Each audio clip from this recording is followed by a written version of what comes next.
name is D'Lo Jordan, and this is VENUM. Finally back. Welcome to the Void. This is episode 34, the VENUM Super Show. On this episode, I'm talking NXT 2.0 New Year's Evil from January 4th, 2022, AEW Dynamite from January 5th, 2022, and WWE SmackDown from January 7th. Super Show. So, this past week I had a bit of a dental issue. You could probably still see my jaw's a bit swollen, and that prevented me from releasing these reviews on schedule. So today we're gonna lump everything into one video, and I'm gonna leave timestamps because I understand that NXT, Dynamite, AEW Dynamite, WWE SmackDown, they don't all have the same audiences. So I'm gonna leave timestamps in the video description to where you could skip to the particular review that you want to watch, whether it's New Year's Evil or Dynamite or SmackDown, right? So timestamps will be in the video description. Whilst you're in the video description, check out the links to my full network. Subscribe to this channel if you haven't already done so. Click that bell to enable notifications. It's the only way to be notified when a new video is uploaded. Super Show! So let's start chronologically, right? For fuck's sake, I've got 40 pages of notes right here I'm about to drop on you people. This is going to be an unprecedented record. Let's start with NXT 2.0 New Year's Evil. January 4th, 2022. New Year's Evil. So there was this weird... Make all the faces be forgot. Like this weird video package, like Mandy Rose is sitting in the crowd and then her eyes turn red. I don't know. I know they got to do something, but I'm not sure who concepted that. So the show started off with your typical WWE pay-per-view-esque quality video package. You know, and they're talking about all the matches coming up tonight and, you know, playing the history and whatnot. You know, usual top-notch video package, just like what you'd expect from WWE. Boom. Live in the arena, they weren't playing the usual jam. Down South Slang. They were playing some other track, so that was disappointing. They cut to the back. The first thing we see, they cut to the back to a shot of Carmelo Hayes. He's walking through the back with Trick Williams, like some kind of hallway or whatever. And then they cut to Roderick Strong with the rest of Diamond Mine, and they're kind of getting ready for the match also. Then boom, live in the arena, Carmelo Hayes and Trick Williams come out. Carmelo Hayes had on a R.I.P. Roderick Strong shirt. Rest in peace, Roderick Strong shirt. So that was... Oh, mind games. And then he took it off and threw it on the ground and walked over it. So Trick Williams was out there looking like the big little homie. Roddy was out next with Diamond Mine. They had in-ring introductions, and I think the ring announcer said the winner is going to be known as the Unified North American Champion. I noticed that Malcolm Bivens was at ringside with some tall Asian guy that I had never seen before in my life. So I don't know who as far as I remember, Diamond Mine was the tag team, the female athlete, Roderick Strong, and the manager. Now there's just some Asian guy out there, and I don't know who the fuck he is. Never seen him before, so I don't know what's going on. Roderick Strong is just such a consistent, top-tier, first-class, one-of-a-kind, iconic professional. He's just... There's nothing this guy can't do. You just say, hey, give me X, and he delivers X. It's just, he's damn near robotic. Carmelo Hayes hides some of his newness well, but I think he needs some work on how he conveys pain. It's like he's kind of skipping that step. You know, he'll take a backbreaker or he'll take some kind of strike to the face and just kind of not react really. And it's like, yeah, no, that's not gonna fly. So these two guys had a nice match. I knew they would. This thing was brilliant. It was tight, logical, athletic, exciting, high impact, and most importantly, it didn't drone on for fucking ever and overstay its welcome. The crowd was kind of split between Hayes and Roddy, probably leaning more towards Roddy. So I don't know if it's that whole old school NXT versus new school NXT vibe. That's probably what was going on here.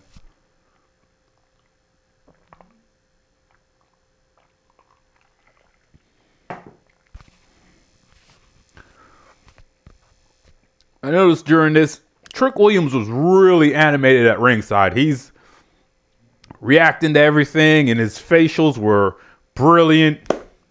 So these guys are, for as inexperienced as they are, they're going to be something special one day. So this match went through one picture-in-picture break. So towards the end of this, Roddy and Carmelo Hayes did some kind of double move off the top rope. Roddy had gotten positioned like he was going to do a superplex off the top rope.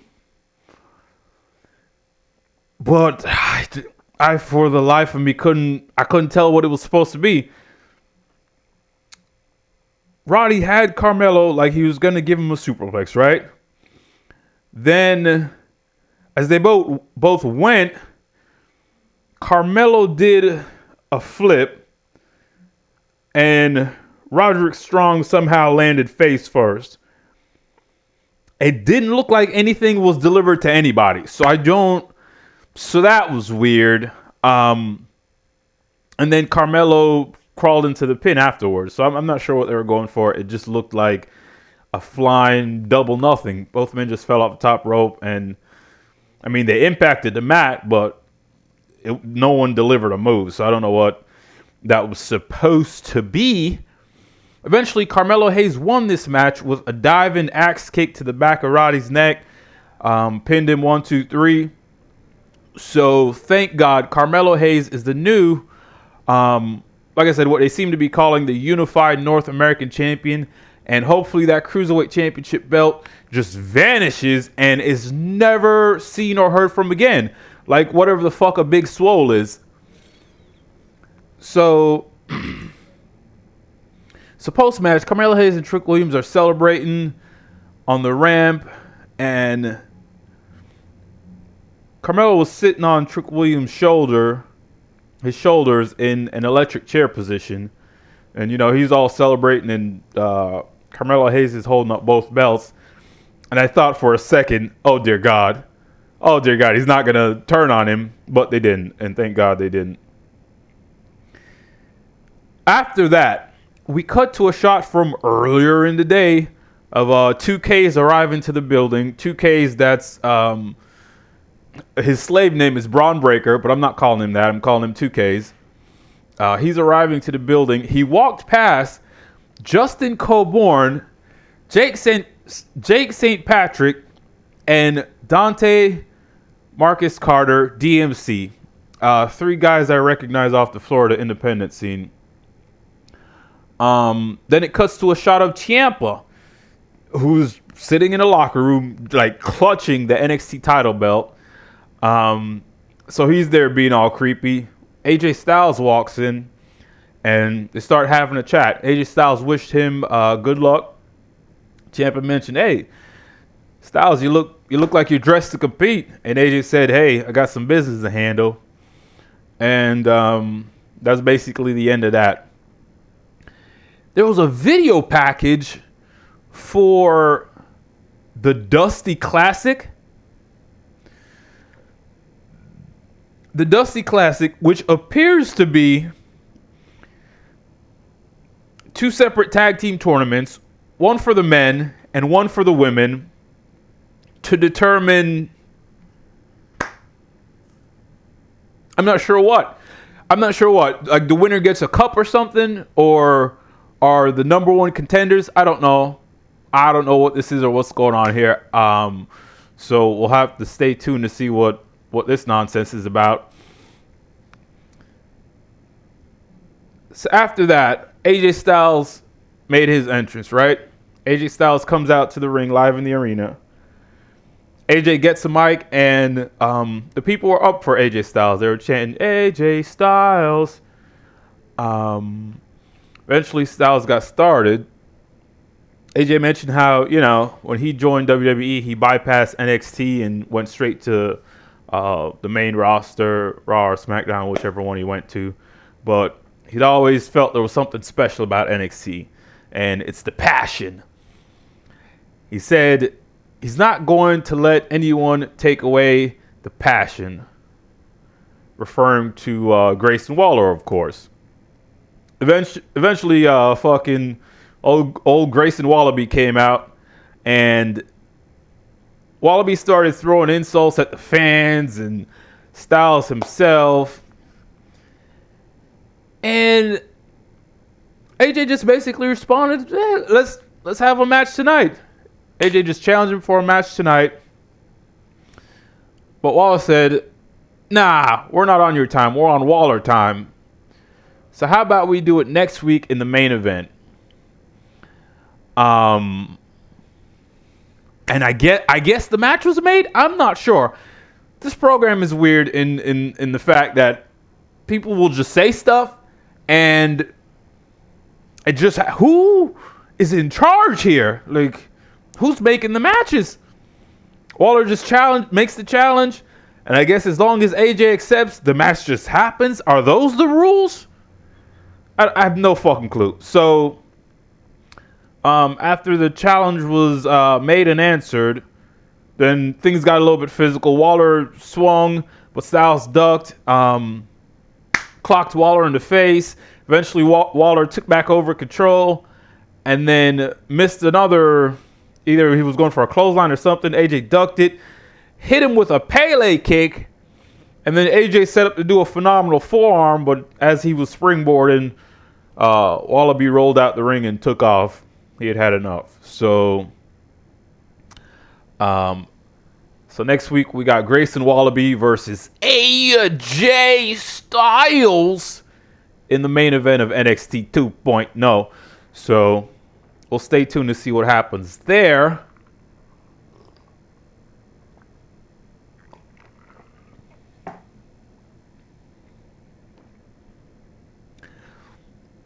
After that, we go to a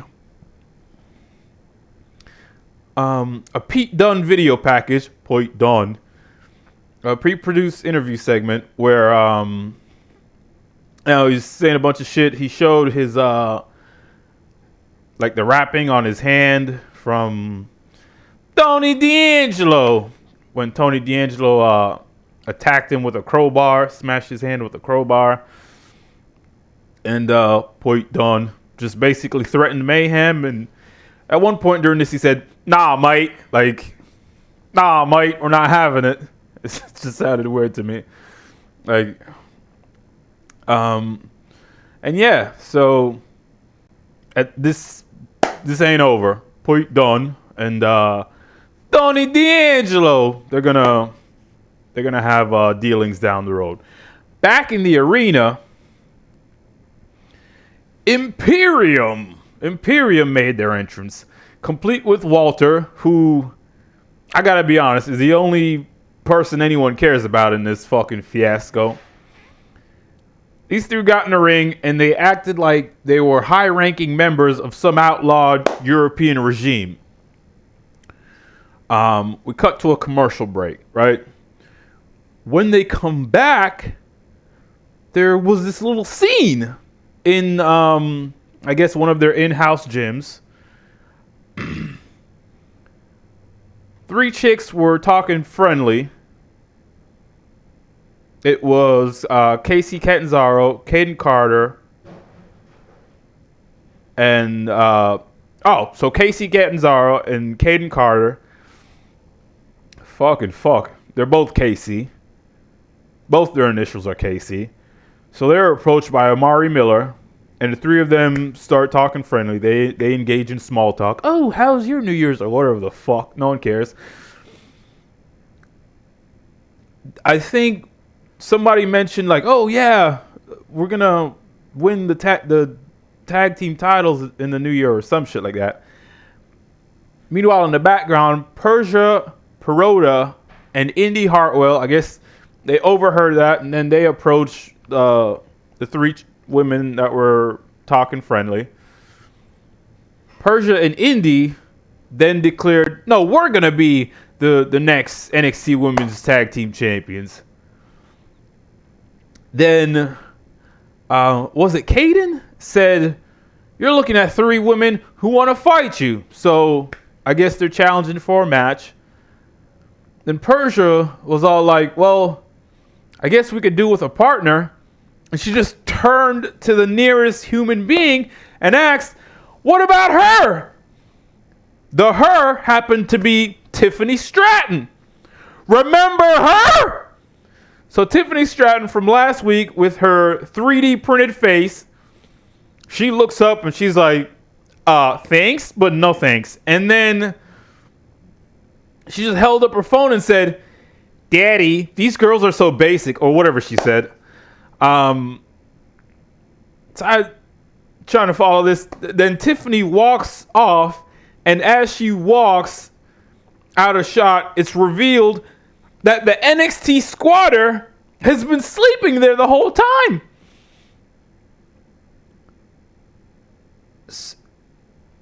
So fucking at this point, Amari Miller and KC, one of them said, oh, that could be your partner. And then they all kind of chuckle and walk off.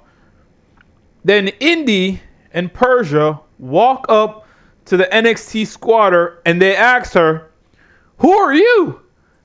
And the NXT squatter finally speaks. She responded. She said, I'm Wendy Chu. And why are you looking at me like a ham sandwich? Then she just pulled her sleep mask down and got comfy. I was just like, what the fuck is going on? Is Imperium still in the ring? Like, what's happening right now? So, we finally figured out the NXT squatter is Wendy Chu.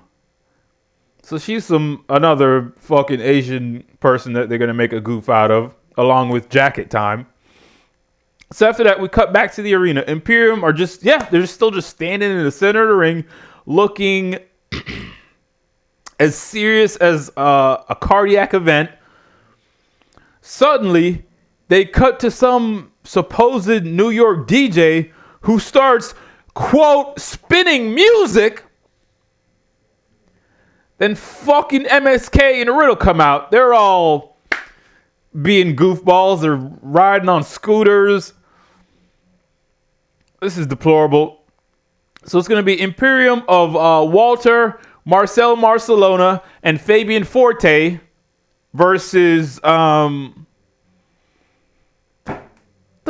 Wesley, Nash Carter, and the Riddler. So I didn't want to watch this. The guy in MSK, Carter, he looks like Road Dogg Jesse James, except shorter and in shape. Well, a slightly better shape. I'm just sitting here noticing the weird shit because I wasn't really paying attention to this match. Riddle's toenails were painted lime green. I fast forwarded this. I'm just sitting here. I did my best. I fast forwarded this. I've written here, what the fuck? MSK and Riddle won. And that's all I know. Those are all the things I know about that match. After that, Joe Gacy and Harland were backstage for an interview with Mackenzie Mitchell. Joe Gacy rambled on in his soft, calming, fucking just creepy sounding voice. And he eventually said he and old Harland are going to enter the Dusty Rhodes Tag Tournament, but they didn't want to just be handed an opportunity. They were going to work for... they were going to work to show the tournament committee who... He says they're going to work to show the tournament committee that they have fairly qualified. First of all, there's no tournament committee. They don't fucking exist. People are just booking their own matches live on TV. So give me a fucking break. And then that was that. That was the end of that interview.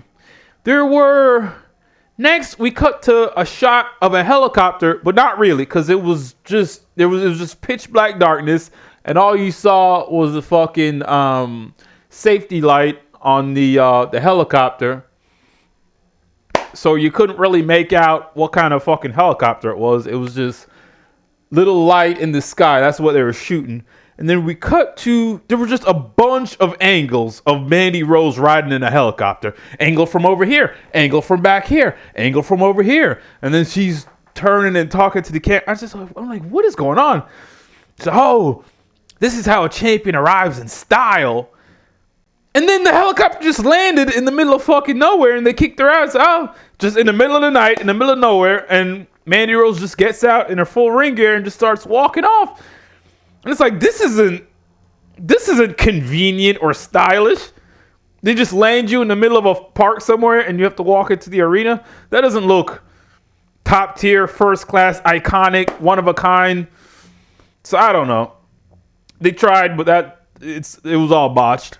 If they're not gonna land that helicopter inside an open top arena, there's no point in doing it. Period. Because that looked fucking stupid. Oh, we're gonna land you 2 miles away from the NXT 2.0 facility, and then you're gonna walk to the fucking building in heels. That's fucking stupid. So I think we went to a break. When we came back, Mackenzie Mitchell interviewed Elektra Lopez. She interviewed Elektra Lopez, who, for some reason,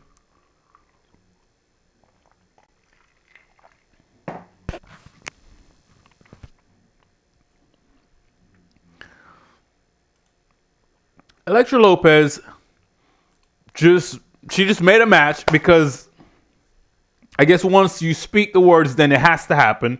She made a match between Zion Quinn and Santos Escobar, and then she just objectifies herself by saying, "Oh, the winner leaves with me." What? So I'm not even sure. She just made herself a prize, so she's not even a human being anymore. Back in the arena, it's triple threat women's championship titleness. Cora Jade was out first with her fucking high school skater chick display. Raquel Gonzalez came out second on a very large motorcycle. And then,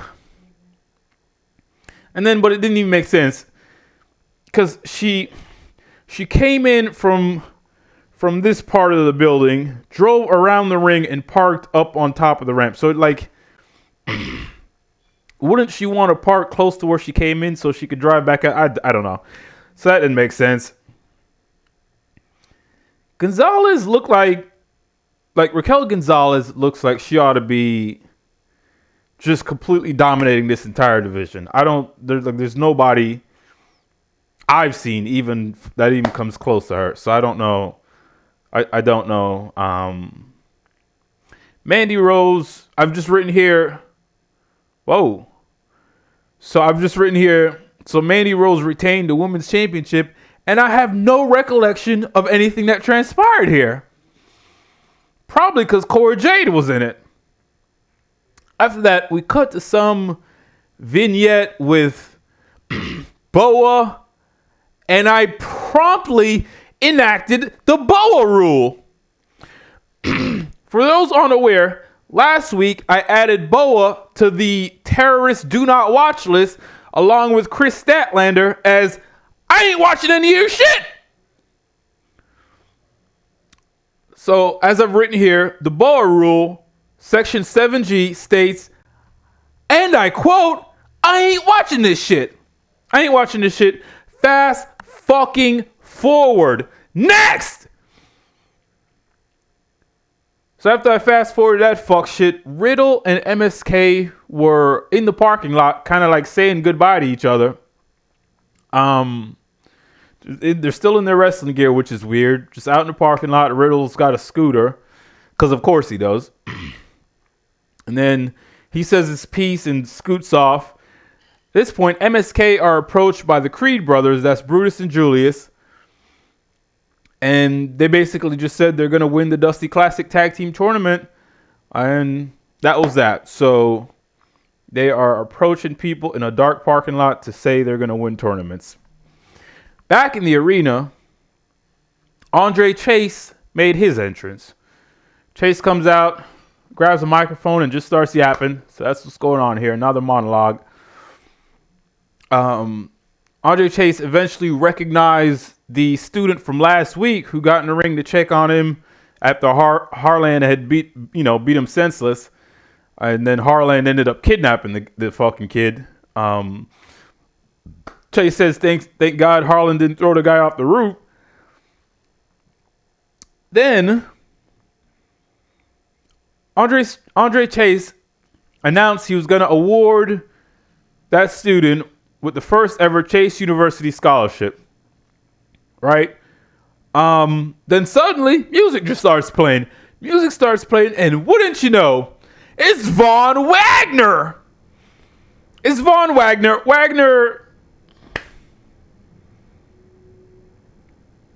Wagner came out with his forehead. Von Wagner said, enough with the bleep. Whatever he said, they just censored it. He said, enough with the, and then the audio dipped out. So I'm imagining Von Wagner came out and said, enough with the fuck shit. That's what I would have said. Enough with the fuck shit. So we're just going to insert that line into the set where they dipped the audio. So Von Wagner walks out. He said, enough with the fuck shit. Then he just started talking shit. Wagner gets in the ring. He just starts talking directly to the camera and the people. He just starts shitting on the people. Meanwhile, Andre Chase is just standing there. Wagner is addressing the people directly. And he eventually said, I'm everything you're not. He said it to the audience, and then he said the same thing to Andre Chase. You're just mad because I'm everything you're not. Look at me. All this stuff he's saying. Andre Chase, I guess, tried to calm him down, and Von Wagner just snapped. He just snapped and beat the shit out of Andre Chase. They ended up on the outside of the ring, and Von Wagner snatched the fucking Chase University student from last week, and he snatched him across the barricade, slams him on the ground, right? Pulls the fucking guy over the barricade, slams him on the ground. Then Von Wagner just went crazy and started attacking, quote, fans, but I know all these people. It was DMC again, Justin Coburn, Jake St. Patrick, and fucking Ariel Dominguez. So Wagner targeted Ariel, grabbed him. So they've got a bunch of Florida independent guys out there in the crowd. Von Wagner snatches Ariel Dominguez and pulls him across the barricade, slams him on the ground. And suddenly a bunch of security and referees run out, and they defuse the situation, and we go to a break.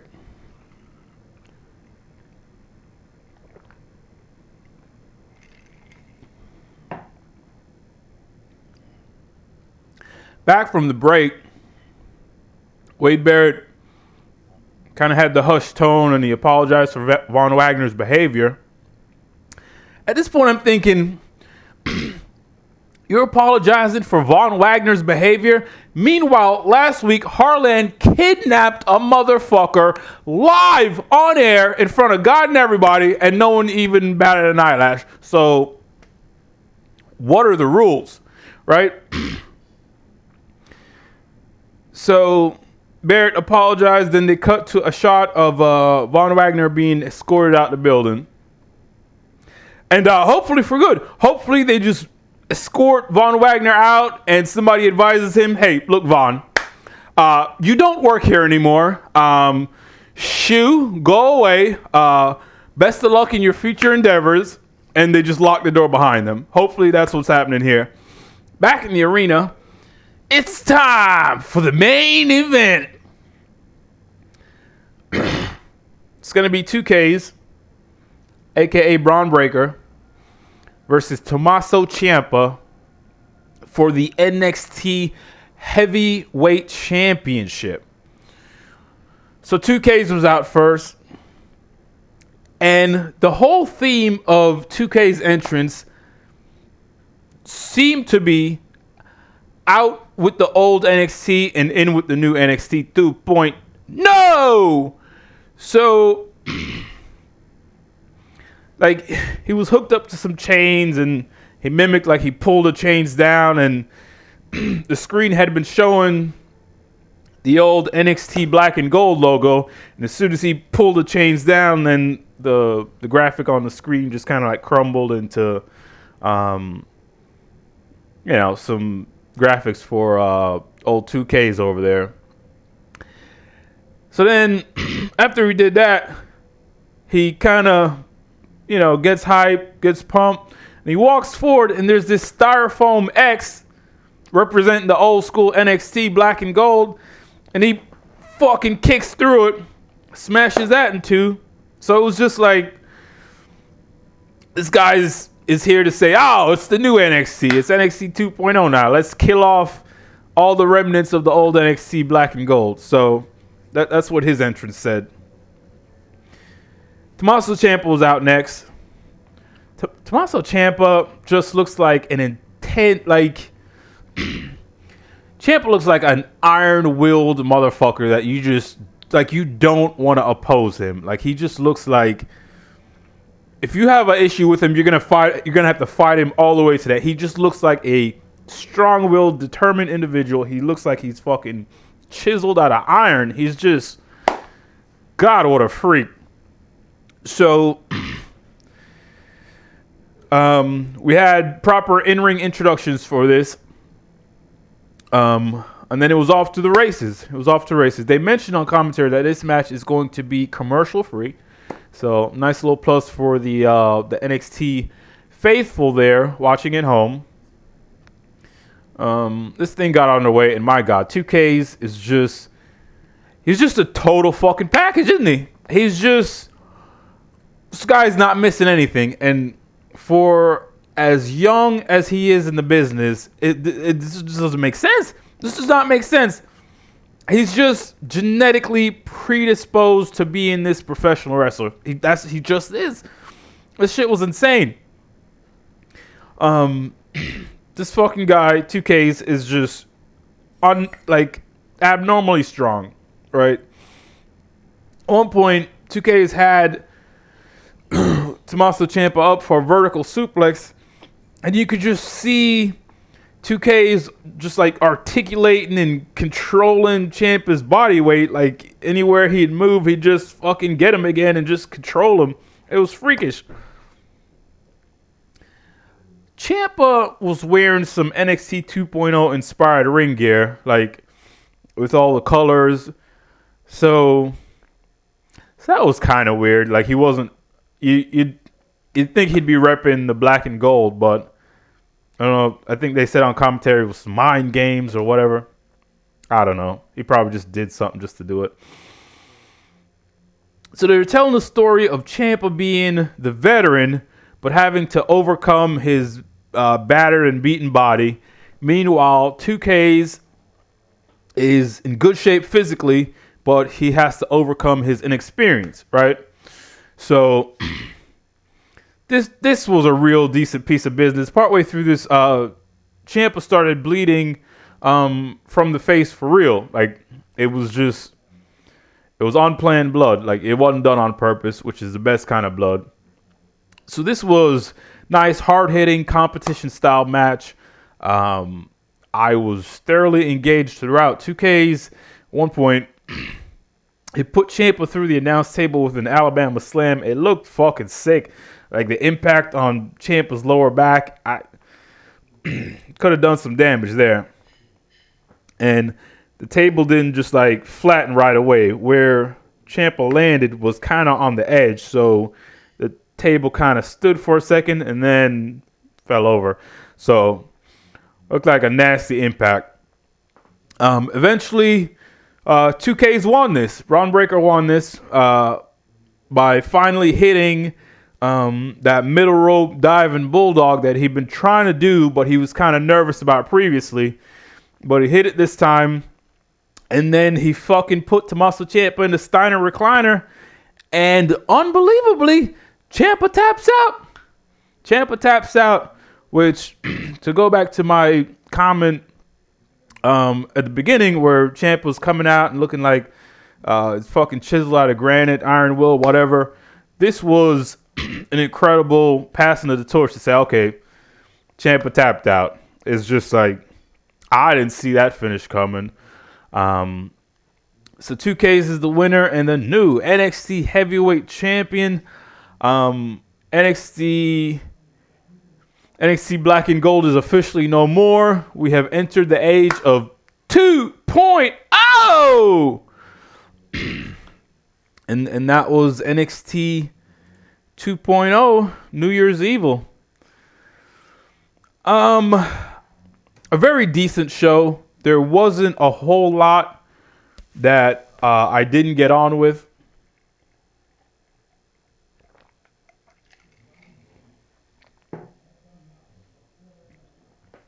There's the obvious bring downs like fucking Boa and anything involving Cora Jade. But besides that, this was a fairly comprehensive and easy to watch show. It did a lot of business and a lot of things to look forward to coming up. We finally figured out who that NXT squatter was. She's Wendy Chu. I finally figured out who the two chicks that in previous episodes just wanted to party. I got 2 tickets. Who wants to go? Turns out that's Casey Catanzaro and Caden Carter. They just want to party or whatever. So I'm still learning what's going on with NXT 2.0, but they're not having bad shows at all. Probably one of the hidden gems of professional wrestling on national television. So moving right along. All Elite Wrestling Wednesday Night Dynamite from January 5th, 2022. I've written here 21 because I'm not paying attention. It's 2022. It's Wednesday night. You know what that means. The show kicked off with a slightly new video package. It had some slight modifications from the last one, some new little graphics kind of fluttering about. So that was, yeah. The voice of good old JR welcomed us. The announcers ran down the match card. And as they did that, the cameras panned the audience. Someone had a really good sign. Down the side it said TBS, right? TBS. And then next to the T it said Turner. Next to the B it said Broadcast. Next to the S it said Send Hook. Turner Broadcast, Send Hook. So I thought that was a decent sign. And then, boom, right at the top, music starts playing. It's time for the first match. It's going to be Bryan Danielson versus Adam Hangman Page, part dos. And I was sitting there like, oh boy, they better not go a fucking hour. They better not go an hour. So as soon as I saw that this match was happening to kick off the show, I fast forwarded 45 minutes just to make sure this match didn't last that long, and it didn't. So I backed up and watched it. If I had fast forwarded and that match was still going on, I wasn't going to rewind. Because I'm not watching an hour match. I'm just not doing it. I'm not interested. And if I knew the last match was going to go an hour, to fast forward that fucking shit too. Fuck out of here. So I didn't have to skip to the finish, because if it was an hour match, I was going to skip to the finish. Because no, I ain't watching a fucking hour match. So I fast forwarded. The match had ended by 45 minutes, so I backed up and watched it. Brian was out first. Brian came out first. Hangman Page was out second.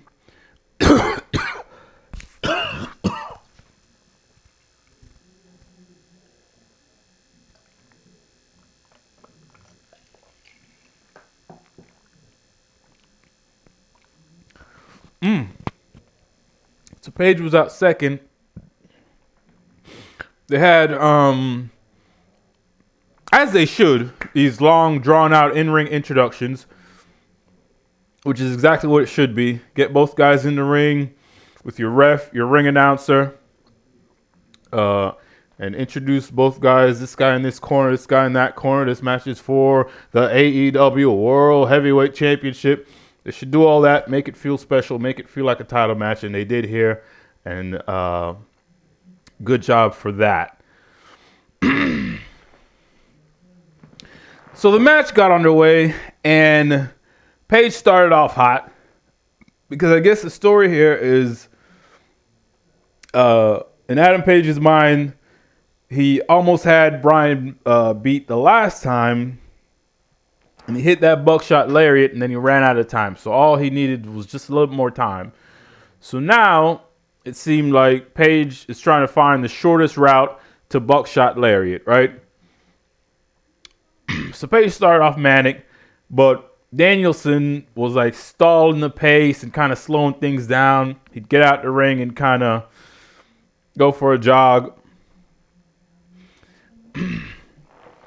At one point, Adam Page did a suicide dive, boom, wiped out Danielson, and then he just started climbing to the top rope and never looked behind him. Just never.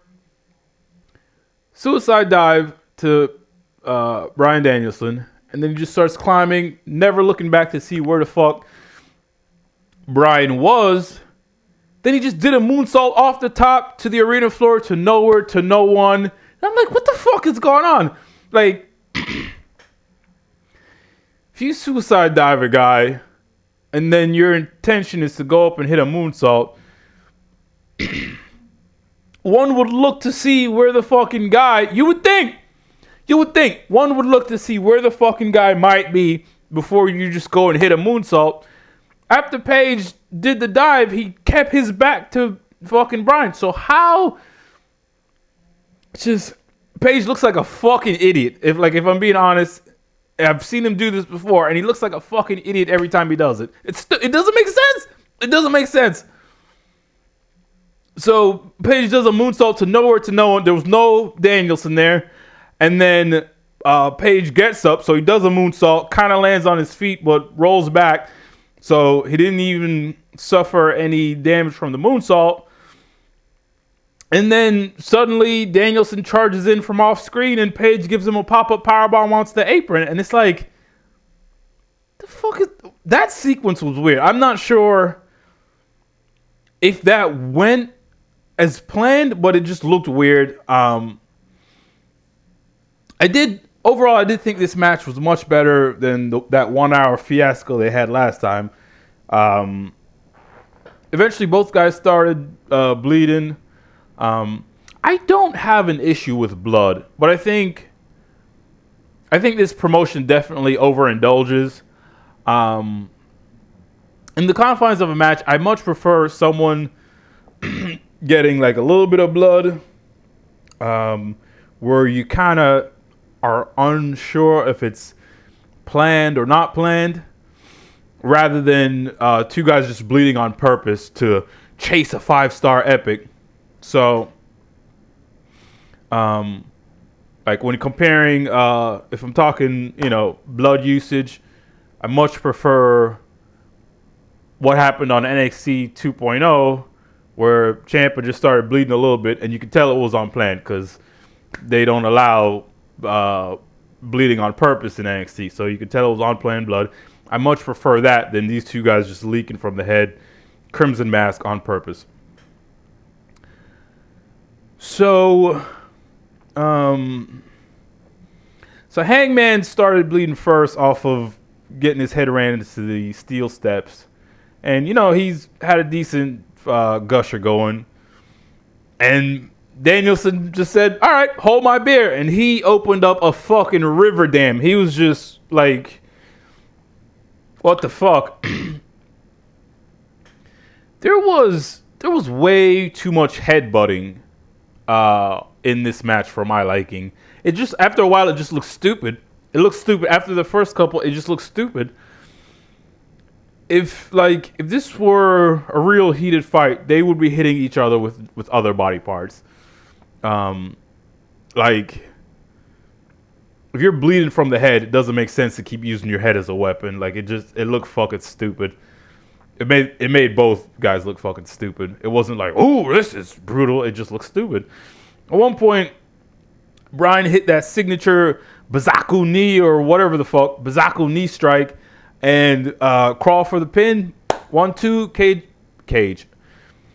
Page. They got Page and Cage and Gage and Rage. They just got so many people with similar names. So Page kicked out at 2. It was for a bunch of people that was some close near fall.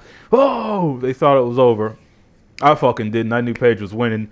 In the middle of this, Tony Schiavone said, "This is just a struggle, a human struggle." No fucking shit, Tony. No fucking shit. You fucking idiot. Why are they letting Tony Schiavone do commentary? He's fucking god awful. It's just a struggle. What the fuck do you think this is? It's competition. Of course it's a struggle. You goddamn fucking idiot. Can we open a petition to get Tony Schiavone off commentary? He's fucking horrible. Jesus. So Hangman and Adam Page won this thing. He eventually won this thing by connecting with that buckshot lariat. And that's all she wrote. He hit the buckshot lariat around the 29-minute mark. And he just won. So I'm not sure if this was supposed to be like the big defining win for Adam Page. I don't get the sense or the feel from Adam Page that he's the top guy, the number one guy, the world champion, the big draw, the marquee. You feel like he is the champion, but what he's bringing to the table is like in the mid card. That's just how I feel. I don't know. He's opening these shows. I don't know. He just doesn't feel like the guy. You know what I mean? And I think that's the fault of AEW's backstage personnel rather than directly on Adam Page himself. I don't know. He just doesn't feel like the guy. So we go to a break. Back from the break, the Acclaimed were standing there. They're standing there in front of a camera for some pre-taped video package interview type shit. Max Caster said, "Yo, last week on Rampage," and that's where I was like, oh, okay. I was just tempted to just fast forward this fucking mess because I don't watch Rampage. And as I've written here, no one gives a tried French fried titty fuck about Rampage. Or at least I don't. They fucking said some words on Darby Allin and Sting. And then they said they were going to do a viral video. And that's a mic drop or whatever. I don't the fuck.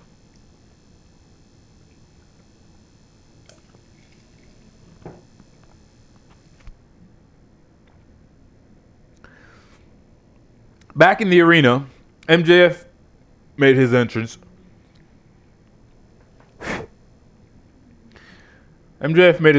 Tony Schiavone said, in relation to the previous acclaimed interview, promo, video package, whatever, Tony Schiavone said, there's another part to that story, and that's Andrade El Idolo's appearance. And then everybody just went silent, and it's like, what the fuck does that even mean? Like, I don't know what's going on here. So, MJF gets to the ring, and my captain, Sean Dean, was already in ring. Then the bell rang, and the match is about to get underway when suddenly CM Punk sprints to the ring, CM Punk jogs to the ring. He jogs down the entrance ramp, and when Punk hits the ring, MJF takes off like a fucking track star. He hops out and kind of regrouped on the entrance ramp, right? So CM Punk's in ring, so is Sean Dean, and MJF is standing on at the bottom of the entrance ramp. Meanwhile, the bell has already rang, match is underway, right? So MJF and CM Punk are kind of jaw-jacking off mic. Sean Dean is standing in the middle of the ring. Come on, what are you doing? Come on. Suddenly, CM Punk looks at MJF, looks at Sean Dean. Then he kicks Sean Dean in the stomach, gets him up on his shoulders, and gives him a GTS. Go to sleep for Sean Dean. Then, ref rings the bell, and CM Punk motions to MJF, listen. And the ring announcer declares Sean Dean the winner via disqualification. I think this is one of the only disqualifications they've ever done in AEW, if my memory serves. If they've done more, it's probably been on their YouTube shows or whatever. No one's watching that, so I say that no one's watching this program. So right. So DQ victory for Sean Dean. I thought it was weird. I thought it a bit weird that here you got poor Sean Dean's not done anything to anyone, hasn't offended CM Punk in any way. Why do you have to give him the GTS? Why couldn't he just kick him in the stomach? That would be enough to cause a disqualification. Was the GTS necessary? Like, that seemed a bit overkill for this other, quote, good guy. You know what I mean? So I thought that was weird. Then CM Punk grabs a mic and says to MJF, this happens every time you step in this ring until you step into the ring with me, you little bitch. So MJF got a mic to respond, and they start having a back and forth. CM Punk said, it's going to be real hard to fight for a title when you keep losing. At one point, MJF said to CM Punk, I give you an edge. I put the chip on your shoulder. I make you relevant. And then on commentary, Tony Schiavone said, I call bullshit. Why does he work here? Like, this is supposed to be a professional announcer, and he's saying bullshit directly in the ears of the viewer. Like, what is this? Can I have a single ounce of goddamn professionalism on this show? Why is the announcer responding to the fucking talent talking about, I call bullshit? Can we get Tony Schiavone off commentary? Fuck. Just nonsense. So MJF droned on a bit more. He said, Punk could never be Roddy Piper. Punk, you could never be Piper. The reason why is because Piper was talented enough to main event a WrestleMania.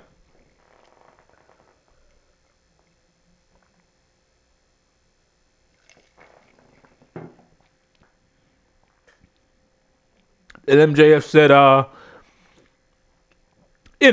maybe I'll leave and go main event WrestleMania myself. And CM Punk responded ice cold. Ice cold. CM Punk responded by saying, be my guest. If you want to go main event night 4 of a buy one, get one free extravaganza, then get released quicker than you last in bed. When you come back, this ass whooping will still be here waiting on you.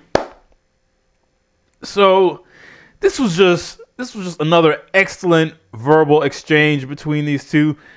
CM Punk and MJF are like the Roman Reigns, Brock Lesnar, and Paul Heyman of this show. You just can't wait to see what they're gonna do next. So eventually MJF said, you want to fight me? You want to match with me? Next week, it's going to be CM Punk versus Wardlow. So that match, I guess, was made official later.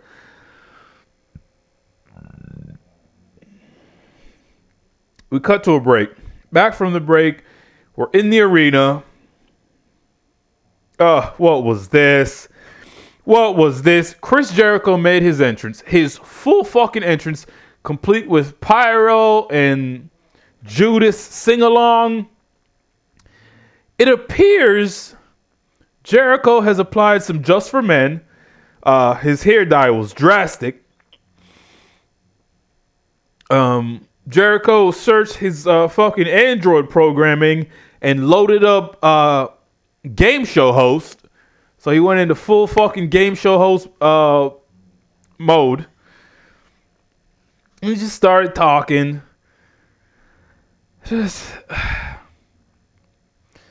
Jericho was just out there. He looked like somebody's uncle trying to be cool with his dyed hair and his ripped jeans.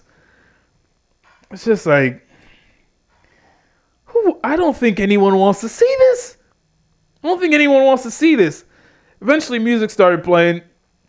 And 2.0 came out. They came out with microphones in hand already. Because as we know, the microphone Oprah's backstage handing out you get a microphone, and you get a microphone, and you get a microphone, and you get a microphone, and you get a microphone. So everybody just walks out with a live mic, just say whatever the fuck you want, because there's no rules on this show. So 2.0 walk out and they get in the ring. We're just going to have a conversation, the three of these fucks. Jericho called them Terrence and Phillip from South Park. And it's like, Chris Jericho, you are also from Canada. So I don't know what the fuck. It's like the pot calling the kettle black. Just like, I don't understand what's going on. Like, so Jericho just quickly plummeted into some of the worst material ever imaginable, where he was calling one guy Squarehead and one guy Pinhead. This was unbearable. This was fucking stupid, unfunny, and childish. This was like watching Monday Night Raw. This was like watching Monday Night Raw. It was just, you're just sitting there going, like, the best way I could describe it, it was like watching Raw, where you're just sitting there, just cringing, waiting for this shit to just no longer be on screen, hoping nobody walks in and catches you watching this. What the fuck? Partway through this fiasco, Jericho just hopped out the ring, grabbed the baseball bat, and got back in.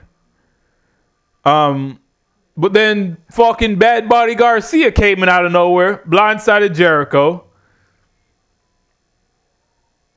And so they're all fighting. Or not all fighting. All three of them are jumping or beating down Chris Jericho. Next thing you know, Eddie Kingston, Santana, and Ortiz ran out. It's just like, man, I don't care. I don't care about any of this. This whole segment was less than mid. It was below average. And it's a waste of Eddie Kingston. There's just so much wrong with it. There's just so much wrong with this. Next, they showed a recap of Dark or some shit. Fast fucking forward. After that, we were shown Adam Cole, Bobby Fish, and Kyle O'Reilly. Adam Cole was doing the speaking. He was talking about whatever the fuck. Then he said he called out some guy, like challenged some guy for a match on Rampage. Called out some guy we've never heard of. This is a new debuting talent. And then Kyle O'Reilly told Landon to cut the camera. Cut it, Landon, he said. So who knows? Who fucking knows? Back in the arena, Wardlow and Shawn Spears came out. It's fixing to be rinse and repeat. Wardlow and Shawn Spears comes out. Some fucking guy, Antonio something, was already in the ring. Just some generic looking fuck. Before the match got started, the guy gets out the ring. And as the ref is, the ref and Wardlow was just having some conversation. I don't know. They were just having a pre-match discussion of sorts. And Shawn Spears grabs the guy and gives him a Death Valley driver out on the outside floor. Gets the guy back up and rolls him in. And then Shawn Spears starts yelling at the ref, "Ring the bell! Ring the bell! Ring the bell! Ring the bell!" And for some reason, the ref rings the bell. Shawn Spears rolls the lifeless body back into the ring. He's like, "Ref, ring the bell." The ref sees the guy laying on the ground. Wardlow standing. So we got one competitor standing, one just struggling to regain consciousness, and the ref just rings the bell. It's like the ref looks and sees, okay, one guy's vertical, one guy's near death. Oop, better ring the bell and get this match started. What are the rules? What are the rules? For the fuck's sake, what are the rules? It's as if there's no attempt to make this look like any type of sport or contest. One guy's near incapacitated. One guy's vertical. Ring the bell so we can start this match. Can you imagine? Can you imagine if you're watching fucking UFC, the fucking preliminary rounds, and they're fixing to start the match, and one guy's standing, and two guys just drag a guy in by his armpit, Weekend at Bernie style, and just chucks him in the fucking octagon, and he's laid on the ground, and the fucking ref just rings the bell? That'd be the most ridiculous shit you've ever seen, because it's ridiculous. So don't fucking do it on this program. It looks stupid. Like, who the fuck is watching this going, yeah, that makes sense? It doesn't make sense. It doesn't make sense. And they've done this multiple times. This is just bizarre. This isn't fucking professional wrestling.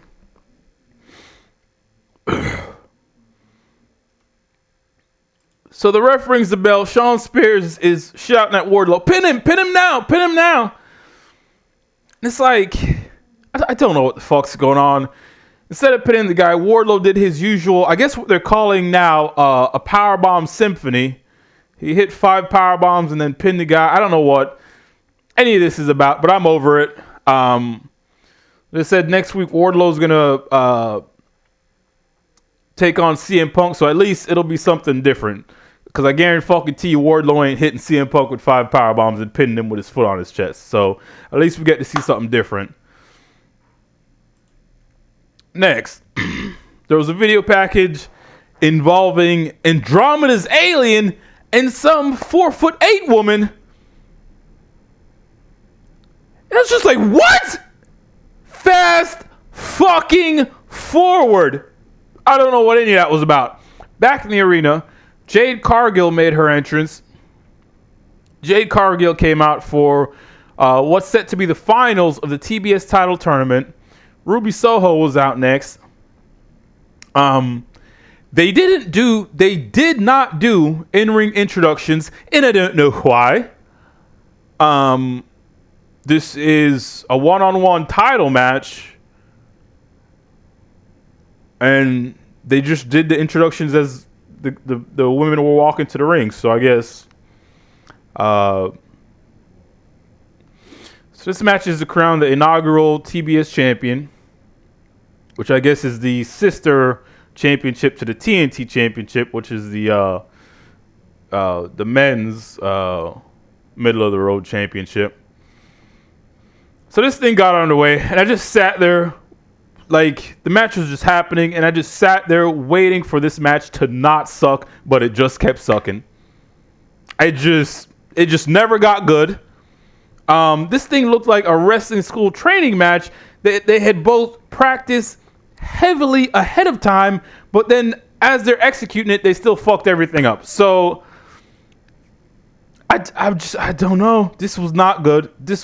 Jade Cargill wrestled this match like a large bird, an ostrich, or a whooping crane that was wearing a straitjacket and had on a pair of rollerblades. She looked fucking severely impaired. I don't know what's going on. Jade Cargill looks like $1 million. She could not wrestle her way out of a wet paper bag. So I'm beginning to suspect also that fucking Ruby Soho ain't that great either, because I haven't seen her do anything impressive. So this fucking thing just transpired, and Jade Cargill won with a glam slam off the middle rope, and that was it. And it's like, okay, what the fuck happens next? Who's she gonna wrestle? What kind of match are they gonna have? Did anybody think this through? I guess maybe they thought, oh, she'll get better, but she hasn't. So there you have it. New TBS champion. The new TBS champion is a beautiful, the body of a Ferrari, but the stock engine has been replaced with a pull start engine from a lawnmower, and the fucking tires are made out of lead. So that's what we got here. Fucking enjoy. After that, we were in the most empty, just the emptiest room I've ever seen. It was just void of anything. And we were there. We were there for a sit-down interview with Serena Deeb that was conducted by good old JR Jim Ross, right? So I'm watching this, and it's just like, God damn it. This interview was perfect. It was done exactly the way this shit's supposed to be done. Good back and forth between JR and Serena Deeb. They laid a bit of B-roll footage underneath it to kind of help tell the story. Serena Deeb was on fire. Excellent delivery of everything. At one point, she told JR, she asked JR, is there any other woman you could think of in the back that's better than me? And fucking JR, I got to put my hands up. No, I can't think of it. The only thing wrong with this interview, the only thing I didn't like, the topic of this interview was another match with Hikaru Shida. I don't care to see it. I'm sorry. I don't care to see it. I'm not a Hikaru Shida fan. Can we move Serena Deeb on to something important? Please. Fuck. Just, I'm coming after you again, Hikaru Shida. No one wants to see that. This is dead and buried. Done and over with. Move on. Move on to something new. Please. For the fuck's sake. So back in the arena, Malachi Black made his entrance. And Malachi Black is like 2 spooky happenings away from joining Boa and Chris Statlander on my terrorist do not watch list. So Malachi Black comes out. Brian Pillman Jr. was out next. And he was accompanied by a very disinterested looking Julia Hart. Julia Hart, she had on an eye patch for reasons.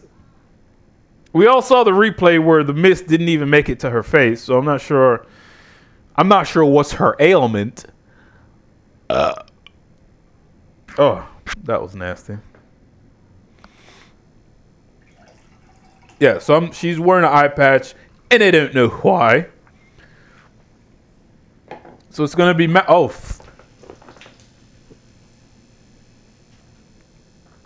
a bit of overflow.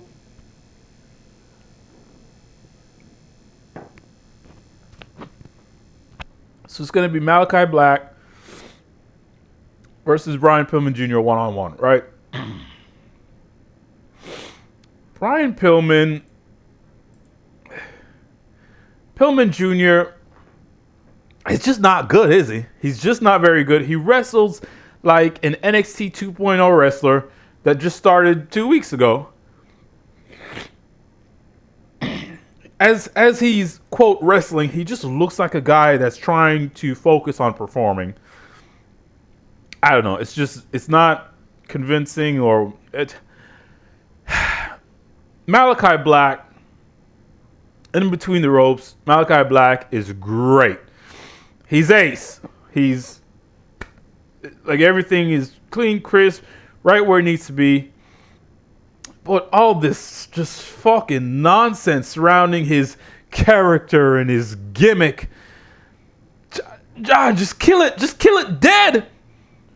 Like, why couldn't this fucking guy come out and just be this relentless fucking dirty Dutch Muay Thai fucking head kicking, just this animal in between the ropes that's a prize fighter. Instead, he's got to go and do all this. His face is painted. He looks completely ridiculous. Like half of his, oh, god damn it. Just god damn it. They cut to a shot of Julia Hart, and it's like, why was she even there? Why was she even out there? Fucking the end of this match was weird. So Malachi's standing in the ring, or he's getting up in the ring.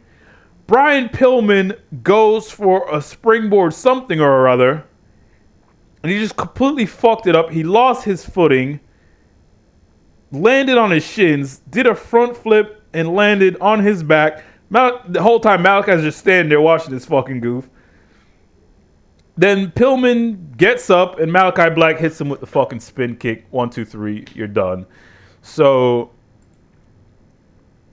Brian Pillman Jr., he went and fucked up the fucking... I don't know. I know that everybody's behind Pillman Jr. They want him to do good and they want him to have some success and follow in his father's footsteps, but he's just not good. He's just not good. I'm sorry. He's just not good. And I don't know if he'll ever get good or get decent, So, yeah, Pillman gets up, spinning roundhouse kick, takes Pillman's head clean off. He gets kicked in the face for his troubles trying to do his springboard, whatever the fuck. 1, 2, 3, Malachi Black wins. So I'm like, all right. At this point, I'm thinking, fine. If Malachi Black could just come out, the lights off stuff on his entrance is fine. It's a pre-planned entrance. That shit's acceptable. If he could just come out, destroy some guy, kick his head off, and leave, that'll be fine. Right?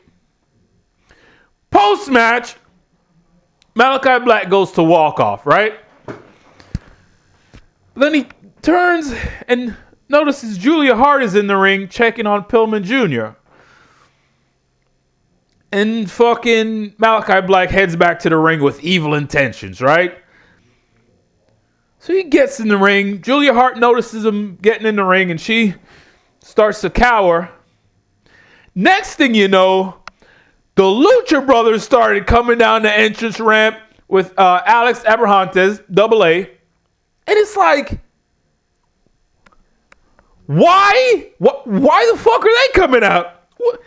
What's the beef here? What do the Lucha Brothers have to do with Malachi Black at all? I think they're saying on commentary, oh, Malachi Black spit the liquid in Pac's eye. That was like 6 months ago. And nobody even remembers that. So when the Lucha Brothers get fairly close to the ring, the lights go out, and I'm just like, oh my fucking God. Jesus fucking Christ of Nazareth! Can we go one fucking episode without the lights just going out inexplicably? AEW, I'm asking you, can we go one Dynamite without the lights just going out inexplicably? This is fucking stupid. Absolutely fucking stupid. The lights go out because of course they do. This is Malachi Black we're talking about. When they come back on, the Lucha Brothers and Malachi Black have traded places. So now Malachi Black is standing on the entrance ramp and the Lucha Brothers are in the ring. I beg your pardon? So,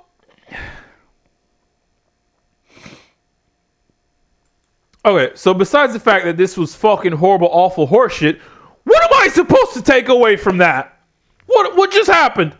What just happened? Did the Lucha Brothers and Malachi Black walk past each other in the dark and just get in position and get ready for the lights to come back on? Is that what the fuck happened? Or am I meant to believe that this is some kind of spooky, oh, Malachi Black made them switch places via magic? The fuck's going on here? Can somebody explain this to me? And here's the deal. Either scenario is unacceptable. If these guys just walked past each other like ships in the night, that's fucking stupid. Surely, because here's the thing.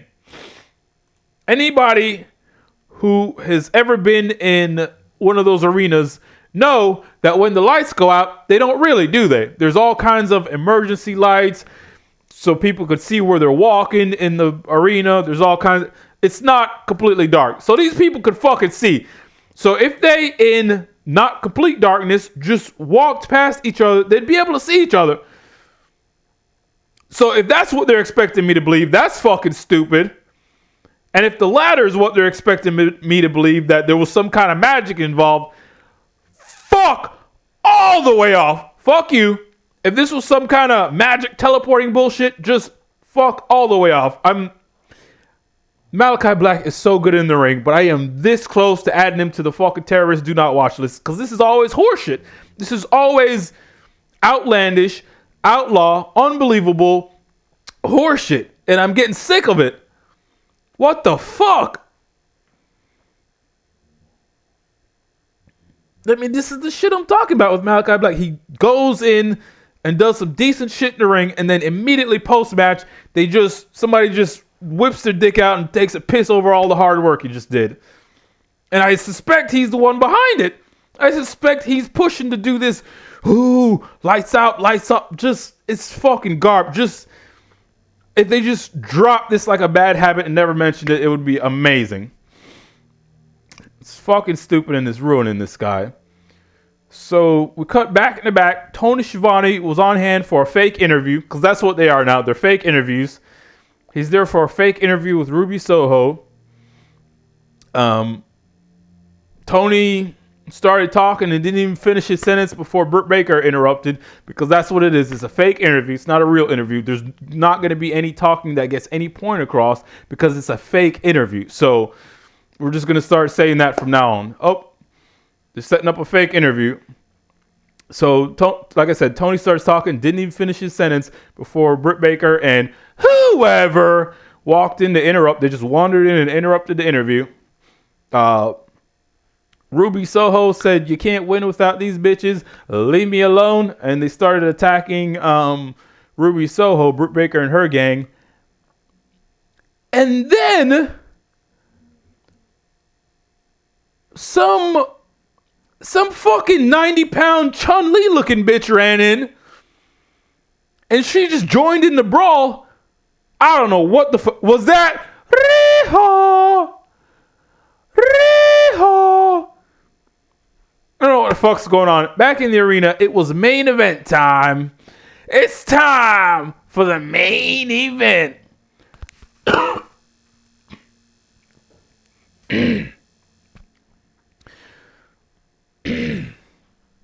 So the Jurassic Experience made their entrance. They were accompanied by Christian Cage. The Lucha Brothers were out next. The Lucha Brothers, that's Rey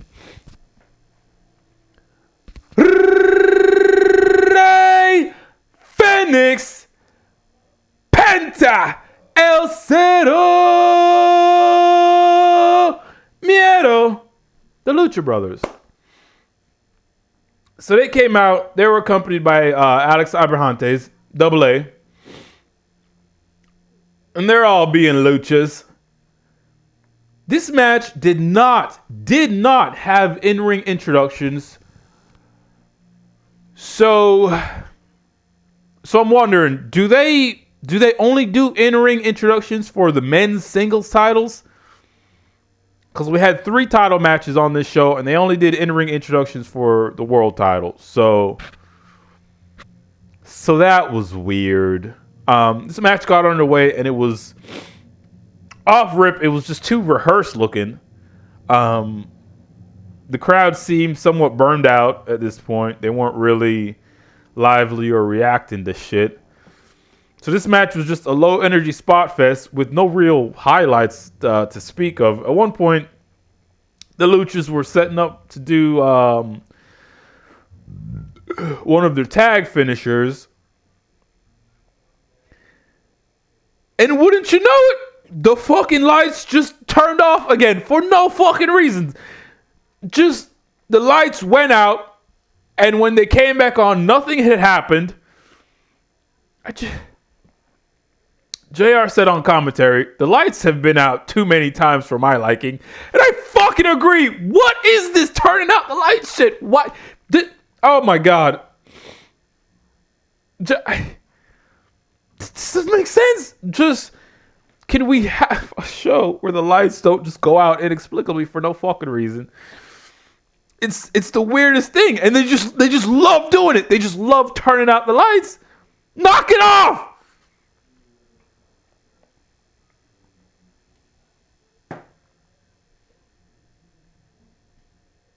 It's like AEW Dynamite, and the tagline is lights out.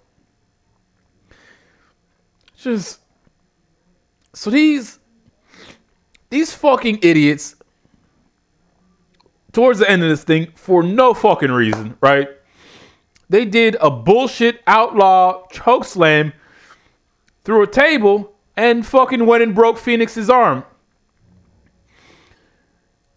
Dinosaur Face chokeslammed Rey Fenix off the apron through a table, and Fenix's arm, as he was coming down, hyperextended, and you could see where it snapped.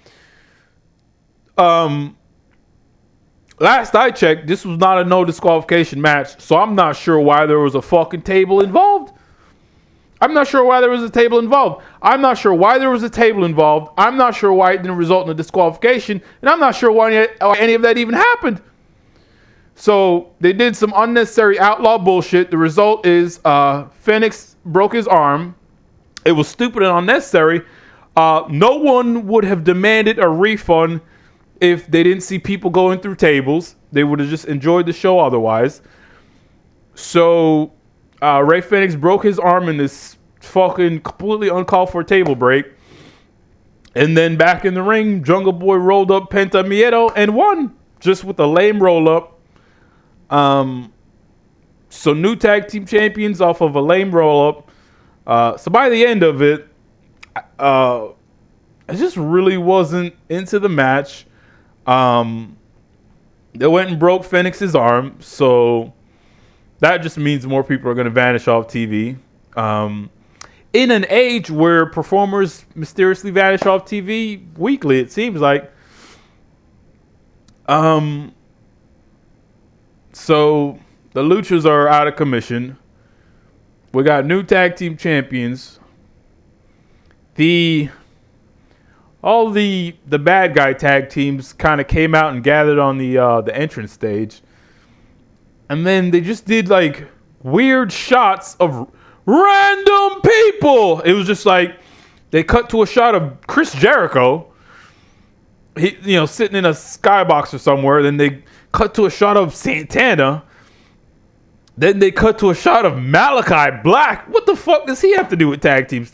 It was just weird. It was just a weird, lingering, we have a bunch of time to kill kind of ending. It's like, this episode was fine. A much better Danielson versus Page world title match, in my opinion.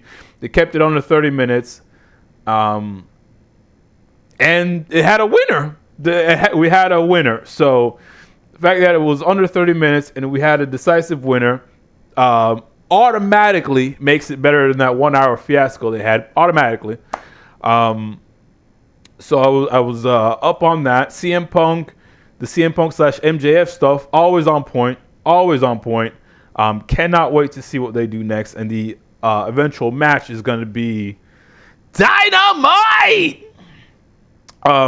Malachi Black is quickly becoming unwatchable. I think I'm just going to start fast forwarding his shit. I'll watch him in the ring. That's it.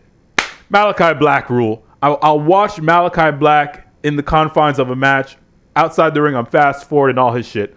That's the perfect compromise. Because I like his wrestling, but everything he does outside the ring is complete horseshit.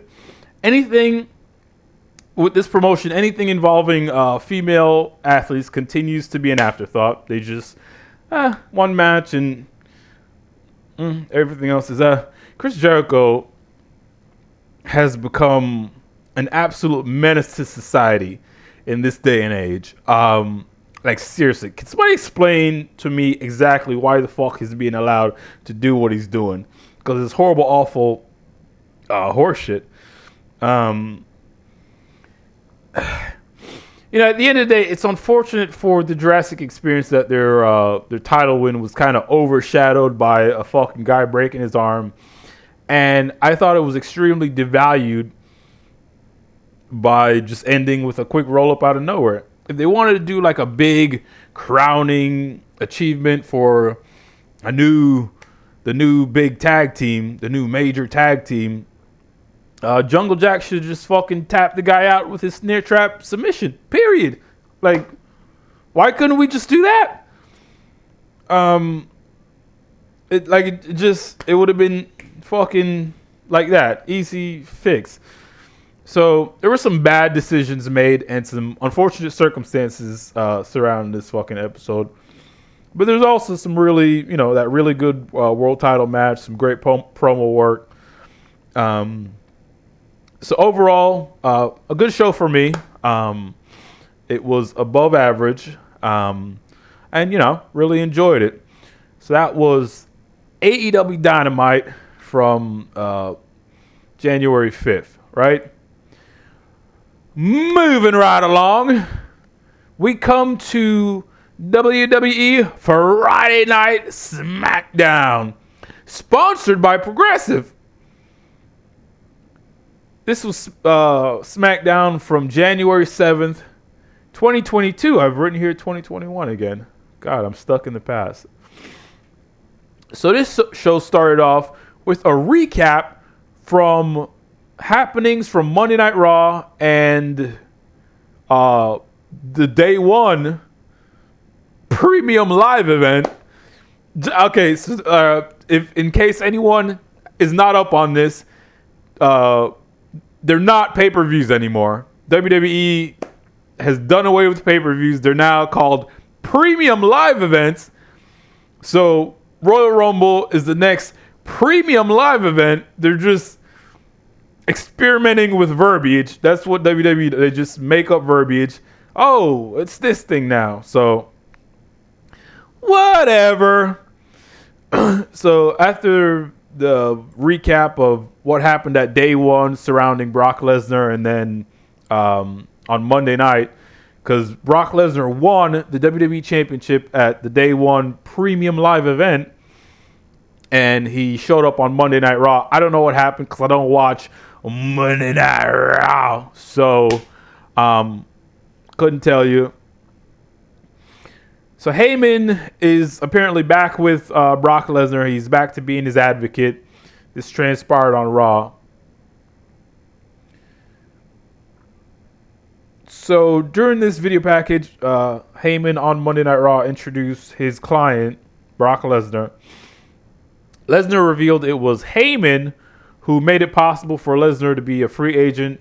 And it was also Heyman who brokered the deal to get Lesnar into the title match that they won, the WWE Championship match, right? So we cut to the arena live. They're broadcasting from the Mohegan Sun Arena in Connecticut. They didn't specify what part of Connecticut, which was weird.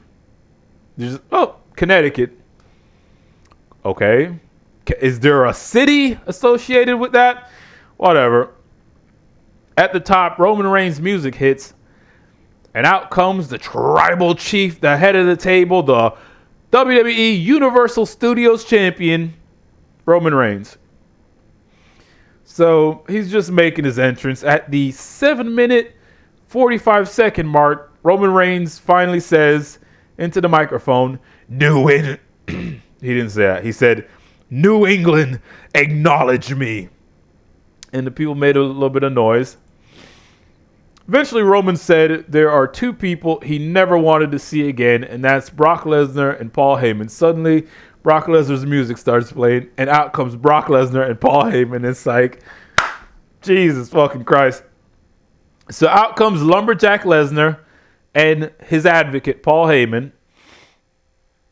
Paul Heyman, who just 2 weeks ago was delivering a sit-down interview with Kayla Braxton where he said, this might be the end of my career. You might never see me again.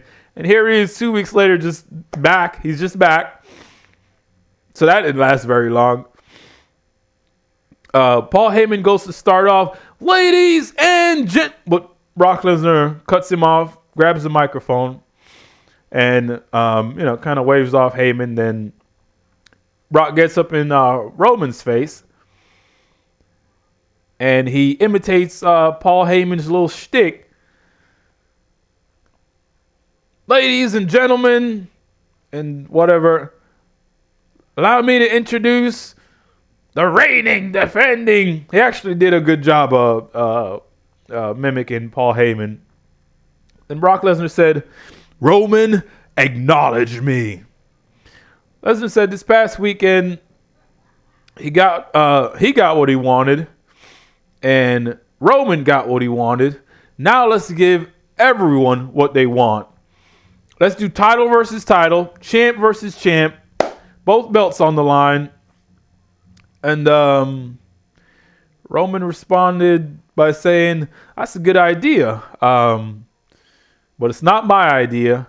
This is my show. And then Roman went on to say, he just doesn't do business with people that do business with Heyman. So this thing started to spiral out of control as Heyman started getting emotional, asking Roman, come on, after everything we've been through, why are you treating me like this after everything we've been through?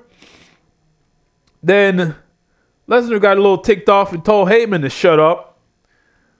But then Roman hopped in and started defending Heyman. Hey, why are you treating him like that? So eventually, Lesnar had his attention turned to Heyman. He's kind of giving him a verbal shakedown. I thought I told you to shut up. Out of nowhere, Roman landed a Superman punch. Boom, out of nowhere. Knocks down Brock Lesnar. Then Roman exits the ring, right? And then the camera's left showing a stunned and confused Heyman while Lesnar's recovering from the punch, right? So we're planting seeds of there's still this, where does Paul Heyman's allegiance lie? Because he's still clearly enamored with the whole being, what's it called? The special counsel to the tribal chief. He's still enamored with that role, but Seems like he's just falling back on Brock Lesnar because he can't be with Roman. So I don't know. It's this whole quote love triangle thing going on here. Got to stay tuned to see what's what. Who will Paul Heyman end up with? We're talking about 3 grown men here. But it's good. The storyline is good. I'm intrigued. After that, we cut to Nakamura and Boogs just being goofs somewhere backstage. And they flashed up a match graphic. Sami Zayn versus Rick Boogs is next. Back from the break, Sami Zayn is backstage. Some broad approaches him for an interview. Startles Sami Zayn. Oh, what the fuck? Sami started going on about how he's gonna beat Rick Boogs and all this stuff. He's number 1 contender for the Intercontinental Championship. Blah blah blah. Suddenly, Sami looks off in the distance and he says, "Oh, look who we have here!" And then he starts walking. The camera follows, and Sami approaches Johnny Knoxville. So Sami basically tells the guy, "Look, this ain't jackass. You're not qualified to be in the Royal Rumble. You can't just do what we do," which I agree with. And so Sami basically tells the guy off, and Knoxville responds, "Hey, I don't have to be able to do all that. All I need to be able to do is throw somebody over the top rope." And Sami told him off some more. Then Sami Zayn's music started playing, and Sami walks out a shot to make his entrance. So Sami makes his entrance. After that, Rick Boogs appeared on the entrance stage and did his usual shtick. "My name's Rick Boogs, and I'm here to rock out with the Intercontinental Champion, Shinsuke Nakamura." So, this shit's way tired. So Rick Boogs then made his entrance, accompanied by Shinsuke. This match got underway, and Rick Boogs was dominating from the get-go. He didn't really not dominate. He was pretty much up the whole match. Boogs is so fucking strong. It's nearly indescribable. At one point, Boogs did a vertical suplex to Sami Zayn while Rick Boogs was on his knees, right? So they're in the fucking suplex clinch. Rick Boogs is on his knees. He starts to get Sami Zayn up for a vertical suplex and then stands up to his feet and then delivers the vertical suplex. Freaky looking strength. It just... So, as previously mentioned, Sami Zayn is the number 1 contender for the Intercontinental Championship at some point in the future. So naturally, Rick Boogs wins this match. He won this match with a small package. And post-match, Johnny Knoxville runs out. He ran out and fucking leveraged Sami Zayn over the top rope like you would to eliminate someone in the Royal Rumble match.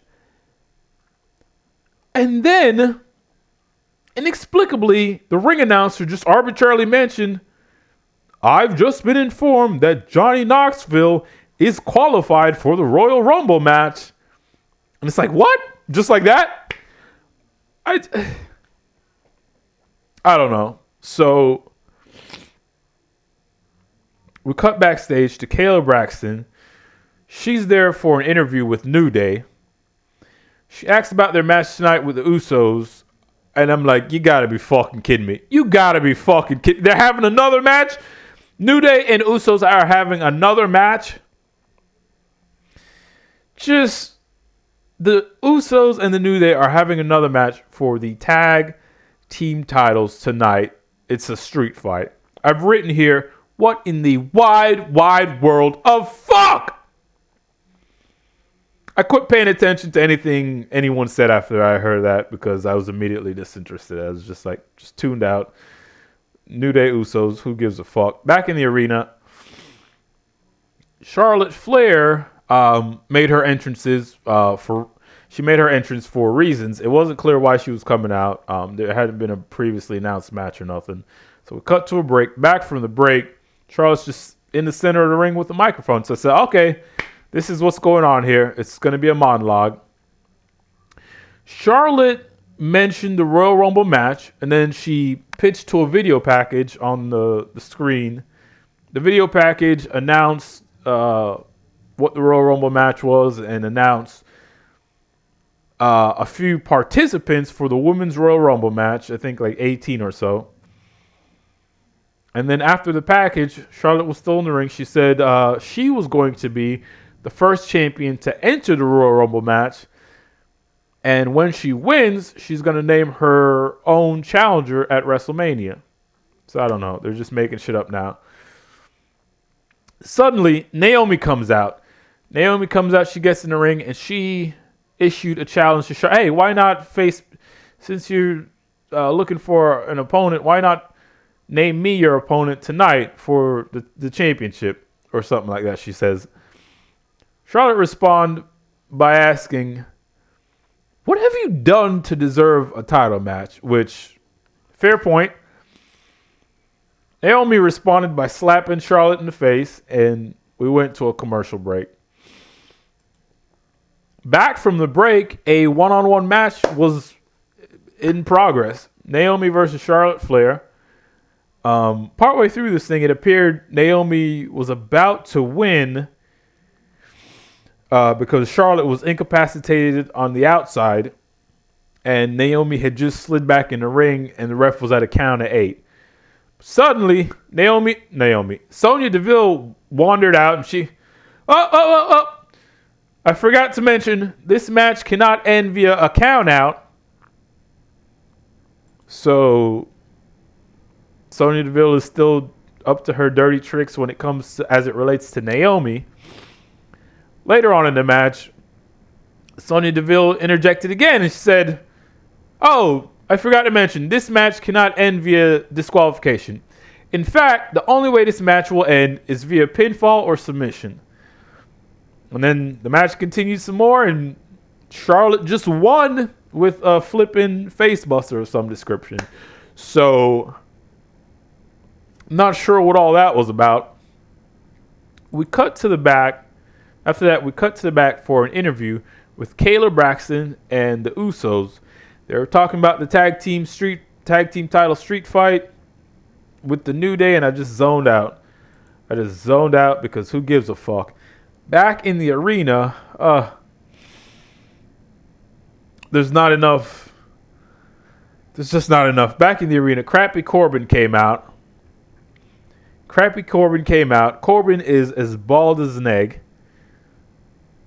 Corbin makes his entrance, and we cut to a break.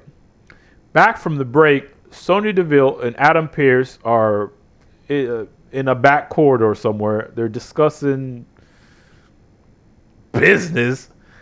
Pearce mentioned that WWE management had left the decision of Roman Reigns' opponent at the Royal Rumble up to him. They want him to decide, but they want a decision by the end of the night.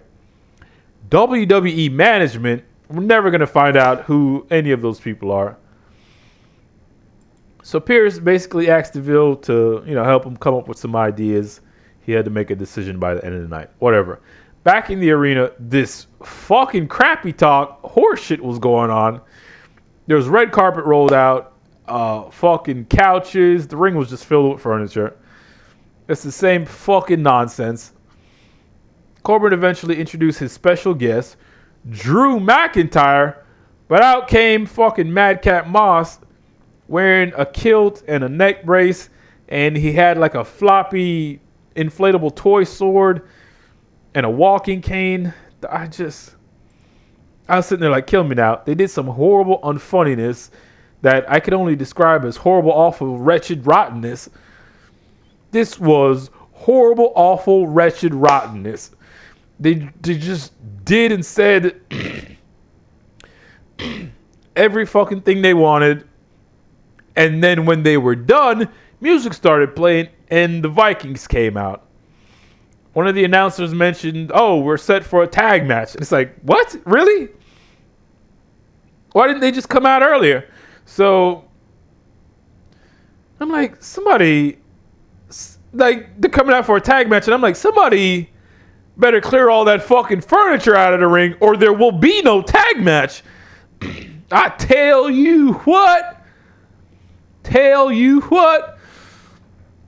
So they go to break, and when we come back, the match is underway, and all the furniture is gone, and yeah, the match is just in progress. They had a pretty standard WWE TV tag match. Madcap Moss, from being honest, he seems to have some potential of being a superstar if they would just get him away from this nonsensical bullshit involving Corbin. They actually just let him wrestle and deliver wrestling interviews. He might actually get over. So Moss won this thing with a modified neckbreaker type maneuver, and it's a shame what they're doing with the guy. It's just a fucking shame. After that, old Sheamus was in the locker room. There was this weird green lighting treatment. I guess because he's Irish. Whoa, green lighting's on the wall because he's Irish, you see. Sheamus said some shit. He talked about Ridge Holland getting injured at the Day 1 Premium Live event. Then Sheamus said he was entering the Royal Rumble match. So boom. Back in the arena, the New Day made their entrance on that weird fucking throne platform that they've been using recently. This is the main event. It's main event time. We cut to a break, and when we come back, the camera is on Roman Reigns in his locker room somewhere. Suddenly, someone knocks on the door. Roman invites them in. It's Adam Pearce. Pearce said he had to make a decision on Roman's opponent for the Royal Rumble tonight. Roman said it didn't matter. He had already smashed everyone on the roster, so he doesn't care. He wanted to watch his cousin's match now, and Pearce was just kind of sitting there, and Roman says, that means leave, and Pearce left. So back in the arena, the Usos made their entrance. Both teams got in the ring, and they had in-ring introductions, which is good, proper. Then the bell rang, and the Usos and the New Day started having what felt like the fourth tag team match that they had in the last few months. Except, this one's a street fight, or whatever. They started having a brawl all over the arena, no rules, plunder-filled fiasco. At one point, these fucking clowns, the New Day, reached under the ring and pulled out a chest plate and a helmet of like old school body armor. Because that's where that's fucking kept, by the way. They, as a matter of routine, keep Sir Lancelot's fucking metal armor underneath the WWE wrestling ring. That's where it's kept. So they used that to smack the Usos around a bit. One of the Usos tried for a super kick, but Xavier Woods was wearing the helmet, so it had no effect. That's not how that works. So this was fucking stupid. The crowd at one point started chanting for tables, and the New Day obliged, or the Usos, somebody obliged and brought out a table. Throughout the match, Roman was shown watching on from his locker room. He's paying attention to the match. The fucking finish of this match was outlaw. The Usos won with a 1D, which is what they're calling the 3D. They did a 1D on Kofi Kingston through a table, and then Uso allegedly pinned Kofi on top of the debris from the table, which that ain't a fucking thing. That ain't a fucking thing. You could clearly see Kofi Kingston's shoulder at a 45-degree angle because he was laying on top of a broken table. You can't fucking pin a guy when his shoulders ain't touching the mat. This is elementary. What the fuck are they doing? The fucking ref just counted the pin as if, and it's like, meanwhile, Kofi's shoulders were way off the mat. So this was proper rubbish. And at the end of the day, I still didn't give a fuck. It was the Usos and the New Day. So that's not to take away from the actual match. These guys worked hard. They delivered some pretty amazing action. It's just I don't care. Some people might. I don't. This shit's been going on for fucking ever. They've been having matches for months. So let's take at least a 6-month break, please, from having the Usos and the New Day before they have another match. Let's at least give a 6-month gap. That'll be perfectly fine. After the match, they cut to Roman's locker room, and someone was knocking on the door. There was like some kind of pattern knock. Someone was knocking on the door aggressively. Apparently, that person walked in. Roman was looking perturbed and said, "Come on in." And apparently, that person walked in while the camera was tight on Roman. The camera widens, and standing there was Monday Night Raw superstar Seth Rollins. He's just standing there wearing a large furry coat. And then Rollins just began to cackle like a fucking hyena as Roman looked around, in fucking confusion. The show just went off air. So I've got questions. What the fuck is going on? Why is Seth Rollins laughing? Is Seth Rollins going to have a match with Roman Reigns for the Universal Studios Championship at the Royal Rumble? This is Friday Night SmackDown, and Seth Rollins doesn't even go here. So why was he even there? So many questions. The show just goes off air, and I guess we'll have to stay tuned to find out what's going on. So I got to use a bathroom, so I'm just going to sign off real quick. Subscribe to this channel if you haven't already done so. Click that bell to enable notifications. It's the only way to be notified when a new video is uploaded. That is all I got for you on this VENUM Super Show. Right now, I'd like to bid you all adieu. And until next time, I'm D'Lo Jordan. And this right here, this is VENUM.